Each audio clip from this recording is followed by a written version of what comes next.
नई दिल्ली विश्व पुस्तक मेले में भारत एक्सप्रेस की संवाददाता कोमल शर्मा ने फूड क्रिटिक, ब्लॉगर, लेखक और अंतर्राष्ट्रीय मामलों के विशेषज्ञ पुष्पेश पंत से बातचीत की और इसके साथ ही वर्तमान में भारत के अंतर्राष्ट्रीय संबंधों और बदलते फूड कल्चर को लेकर भी चर्चा की। नई दिल्ली विश्व पुस्तक मेले 2025 में जहां किताबों का अंबार लगा है, पुस्तक प्रेमी आ रहे हैं, लेकिन खास बात यह है कि इस बुक फेयर में लगातार ऐसी हस्तियां आ रही हैं और यहाँ आने वाले बुक लवर्स से रूबरू हो रही है। हम अपने दर्शकों से उन्हें रूबरू करवा रहे हैं जो अपने अनुभव, अपने एक्सपीरियंस, अपने विचार सबसे शेयर कर रहे हैं। एक ऐसी ही हस्ती है हमारे साथ, पुष्पेश पंत जी। लेखक है, फूड ब्लॉगर है, प्रोफेसर है, अंतर्राष्ट्रीय मामलों के विशेषज्ञ। जी, मैं बिल्कुल आपसे सहमत हूँ कि जो एक बार अध्यापक होता है वो चुप रहना नहीं जानता।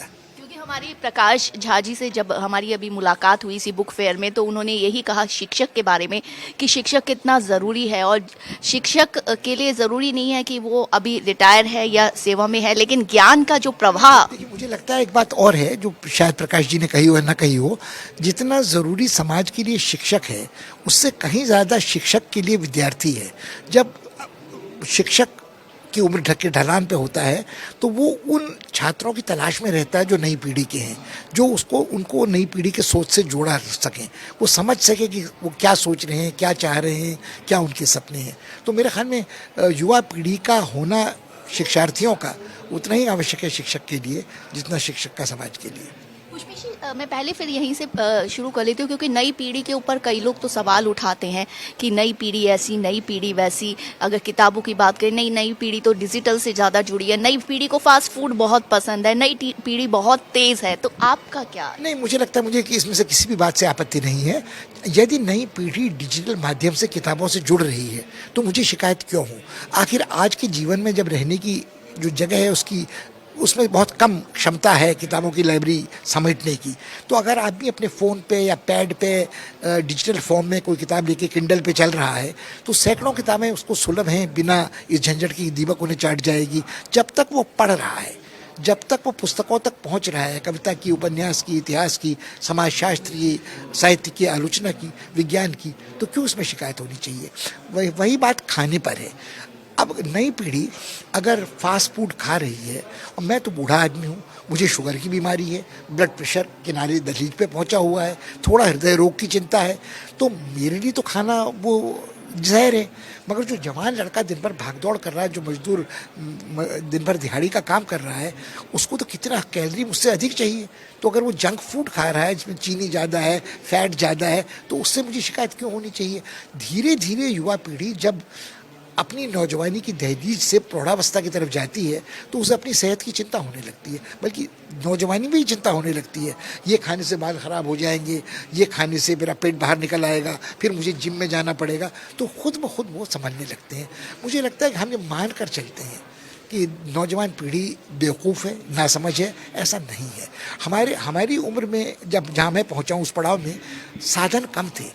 आज यदि उनके पास कंप्यूटर है, मोबाइल फ़ोन है, स्मार्टफोन है, डिजिटल तंत्र है, तो मुझे कोई आपत्ति नहीं है। चलिए, क्योंकि मैं बहुत अच्छी कुक भी हूँ और मुझे फूड बनाना और खिलाना और खाना दोनों ही पसंद है, तो हम इस पे भी बहुत बात करेंगे। लेकिन एक मैं बात इससे पहले एक सवाल और जानना चाहूँगी कि वर्तमान में आप, क्योंकि अंतर्राष्ट्रीय मामलों के विशेषज्ञ भी रह चुके हैं आप, वर्तमान में आप किस तरीके से जो भारत के संबंध जो है, भारत के विदेशों से संबंध, उनसे जो आत्मीयता या जो ये एक जंग जो छिड़ी हुई है कई देशों में, किस तरीके से उसको देखें? देखिए, इसका उत्तर देना बहुत कठिन है, क्योंकि विदेश नीति में और अंतर्राष्ट्रीय संबंधों में ये होता है, सब कुछ हमारे हाथ में नहीं होता। हिंदुस्तान आज दुनिया का सबसे बड़ी आबादी वाला देश है।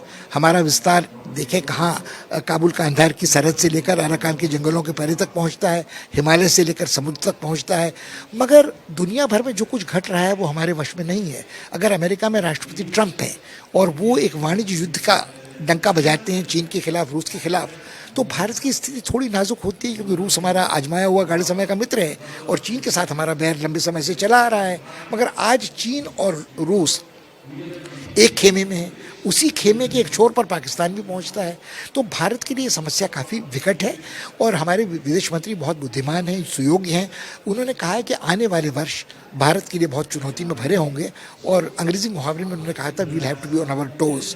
तो मुझे लगता है ये बात भारत के ऊपर लागू होती है कि सब कुछ हमारी इच्छानुसार हो, सब कुछ हमारे चाहने से हो, ऐसा नहीं होता है। हमको चाहे अनचाहे उन अंतर्राष्ट्रीय दबावों का सामना करना पड़ेगा, चाहे वो गाज़ा पट्टी हो, इजरायलियों का आक्रमण फ़िलिस्तीन पर हो या यूक्रेन पर रूस का आक्रमण हो। हमारी स्थिति ये नहीं है कि हम किसी भी एक पक्ष का साथ दें और आलोचना कर सकें। तो हमें एक तनी हुई रस्सी पर कलाबाजी काफ़ी अवश्य तक करनी पड़ेगी।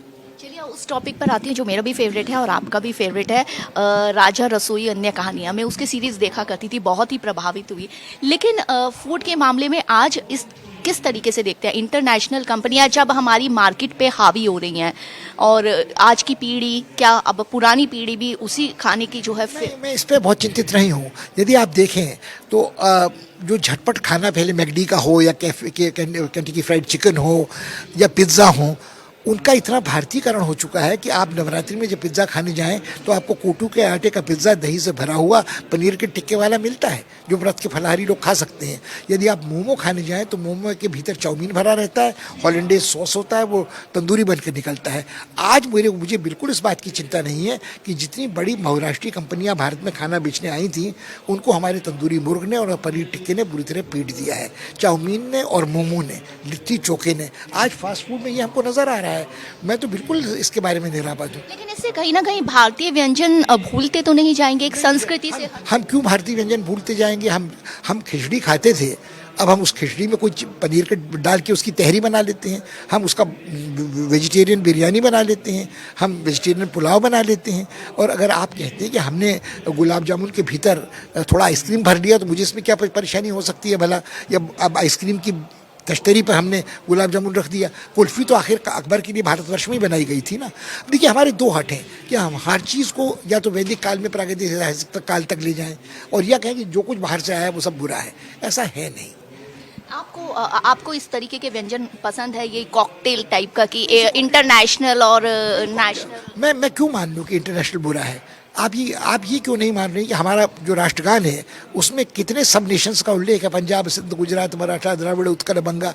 अगर इन सबको हम अलग अलग उपराष्ट्र नहीं मान रहे हैं तो हमारे लिए अविभाजित भारत में क्या चिंता थी? हम तो अब भारत का उपमहाद्वीप पूरे यूरोप से ज़्यादा विविधता को समेटता है। राष्ट्रीय राज्य की परिकल्पना तो पश्चिम की है, हमारी राष्ट्रीय कल्पना तो ये नहीं है राष्ट्र राज्य की। हम तो एक महान उपमहाद्वीप हैं और हमारा दिल इतना खुला हुआ है, दिमाग खुला रहना चाहिए। मुझे बिल्कुल चिंता नहीं है। चलिए आखिरी सवाल क्योंकि आपको दर्शकों से भी जो बुक लवर्स आए हैं उनसे भी रूबरू होना है, वो आपको सुनना चाहते हैं। इंटरनेशनल फूड, इंडियन फूड और मुगल फूड, तीनों को आप किस तरीके से देखते हैं? देखिए मुझे लगता है मुगल फूड नाम की कोई चीज़ नहीं है। इंटरनेशनल फूड में आपने जो सवाल पूछा वो बड़ा पेचीदा है। इंटरनेशनल आप कह रही पुर्तगाली, हिस्पानी, फ्रांसीसी, डच, अंग्रेज़ों का, भूमध्य सागरीय या फिर मैक्सिकन टेक्स मैक्स या अमेरिकन या बरतानवी, इन सब के भी भेद हैं। जो फ्रांसीसी खाना पौंडीचेरी में बनता है वो दमन दीव में नहीं बनता। जो डच खाना सेरामपुर में बनता था वो आज कहीं देखने को नहीं मिलता ट्रंकोबार के अलावा। जो खाना कोची में आपको मिलता है उसमें वो यहूदी खाना है जो आज से सबसे पहले बेने इजरायली के ज़माने का वहाँ का है। सबसे पहले ईसाई धर्म वहाँ सेंट पॉल के साथ पहुँचा हुआ है, वहाँ सीरियन क्रिश्चियन चर्च जो है। तो हमारी इतनी धाराएँ हैं खाने की कि हम उसको इंटरनेशनल किसको माने और उसको अपना माने। जो देखिए वो ना जो भी आके मिला हम उसी के हो लिए, हमने जो अपना लिया वो हमारा अपना खाना है। और यही खासियत है हम भारतीयों की। बिल्कुल। भारत एक्सप्रेस से बातचीत करने के लिए बहुत बहुत धन्यवाद। बहुत धन्यवाद। भारत एक्सप्रेस के लिए कैमरामैन आलोक सक्सेना के साथ कोमल शर्मा।